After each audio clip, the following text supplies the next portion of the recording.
ಎಲ್ಲರೂ ನಮಸ್ಕಾರ. ನೀವು ಎಷ್ಟೊಂದು ಭಾರ ತಲೆಯಲ್ಲಿ ನೀವು ಮನಸ್ಸಿನ ಭಾರಗಳು ಅನಾವಶ್ಯಕವಾಗಿರ್ತವೆ.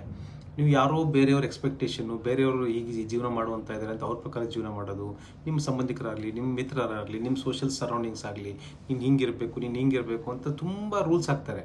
ಅದೇ ಥರ ಜೀವನ ಮಾಡೋಕ್ಕೆ ಹೋಗಿ ನಿಮ್ಮದೊಂದು ಫ್ರೀಡಮ್ ಹೋಗುತ್ತೆ, ತಲೆಯಲ್ಲಿ ಹೆವಿ ಆಗುತ್ತೆ. ಅದು ಒಂದನೇದು. ಎರಡನೇದು, ನೀವು ಎಷ್ಟೊಂದು ಸೋಷಿಯಲ್ ಮೀಡಿಯಾ ನೋಡ್ತಾ ಇರ್ತೀರ, ಎಷ್ಟೊಂದು ವೆಬ್ ಸೀರೀಸು, ಎಷ್ಟೊಂದು ಮೂವೀಸ್ ನೋಡ್ತಾ ಇರ್ತಾರೆ. ಆ ಸಮಸ್ಯೆಗಳು ಬೇರೆ, ಮತ್ತು ಸೋಷಿಯಲ್ ಮೀಡಿಯಾದಲ್ಲಿ ಬೇರೆಯವ್ರು ಫಾಲೋ ಮಾಡ್ತಾರೆ, ಅವ್ರು ಯಾರೋ ಜಗಳ ಮಾಡ್ತಾ ಇರ್ತಾರೆ. ಅವೆಲ್ಲ ಸೇರ್ಕೊಂಡು ನಿಮಗೆ ತಲೆಯಲ್ಲಿ ಎಲ್ಲ ಸುಳ್ಕೊಂಡಿರ್ತವೆ. ಆದ್ದರಿಂದ ಇವೆಲ್ಲ ಸೈಡಿಗೆ ಇಟ್ಟು ನೋಡಿ.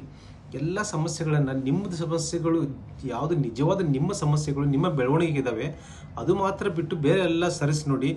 ತಲೆ ಮತ್ತು ಮನಸ್ಸು ಎಷ್ಟು ಹಗುರಾಗುತ್ತೆ ಅಂತ. ಸೊ ಇವು ಅನ್ವಾಂಟೆಡ್ ನೀವು ಪ್ರಾಬ್ಲಮ್ಗಳನ್ನು ಬದಿಗಿಡಿ. ಸೋಷಿಯಲ್ ಮೀಡಿಯಾನ, ಒಂದು ಮೂವೀಸನ್ನು, ವೆಬ್ ಸೀರೀಸನ್ನ ಒಂದು ವಾರ 10 ದಿವಸ ನೀವು ಬ್ಯಾನ್ ಮಾಡಿ ನೋಡಬೇಡಿ. ಮತ್ತು ಬೇರೆಯವ್ರು ಏನು ಅನ್ಕೊತಾರೆ ಅನ್ನೋಕ್ಕಿಂತ ನನಗೇನು ಬೇಕು, ನನ್ನ ಅಭಿವೃದ್ಧಿಗೆ ಏನು ಬೇಕು ಅಂತ ಯೋಚನೆ ಮಾಡಿ. ಇದೆಲ್ಲ ಅನ್ವಾಂಟೆಡ್ ಮನಸ್ಸಿನ ಭಾರ ತೆಗೆದ್ರೆ ಎಷ್ಟು ಲೈಟಾಗಿ ಫೀಲ್ ಆಗುತ್ತೆ, ಅದೊಂದು ಸಂತೋಷನೇ ಬೇರೆ.